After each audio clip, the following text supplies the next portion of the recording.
272เนาะมีเงินอยู่10 เหรียญแล้วทางนี้เขาอยากเห็นการถอนเนาะเขาอยากเห็นการถอนเขาก็ถอนเข้าไปถอนเงินออกเนาะ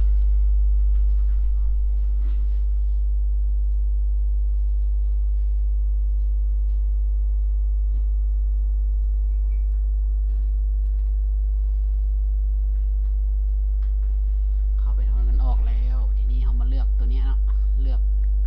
อัตราแลกเปลี่ยนเลือกเป็นตัวนี้เนาะโลโก้ของเราเฟลบอร์ดเนาะคลิกเข้าไป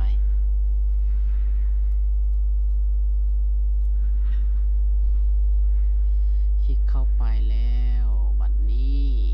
เราก็มาใส่จำนวนเงิน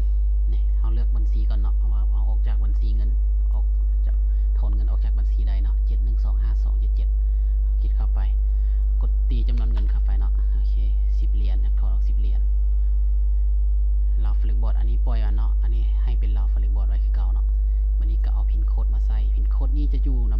ำจะได้รับตอนเปิดบัญชีทำอิฐพุ่นเนาะผู้ใดลืมก็จะบ่สามารถถอนเงินได้เนาะแต่ทั้งนี้ก็พินโค้ดก็สามารถกู้คืนได้โอเควันนี้เรามาเบิ่งพินโค้ดเนาะเอาพินโค้ดออกมาพินโค้ดตัวนี้อยู่ใส่เนาะได้พินโค้ดแล้วเอาพินโค้ดมาใส่ปั๊บ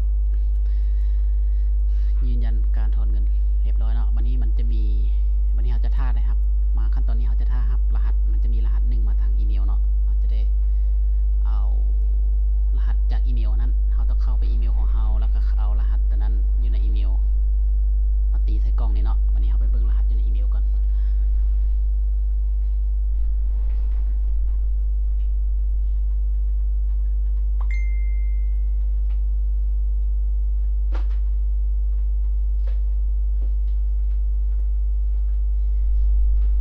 รหัสอยู่ในอีเมลเราก็มาตีซะนี่เนาะ76402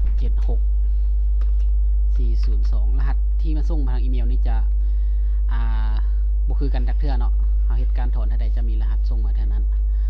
หลังจากตีรหัสเข้าไปแล้วเราก็กดเห็นดี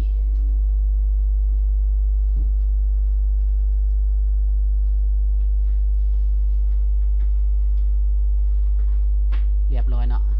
อันนี้ก็ถือว่าถอนเงินออกแล้วอันนี้มี10 เหรียญเนาะรีเฟรชเบิ่งหน้าจอว่ามันสำเร็จหรือบ่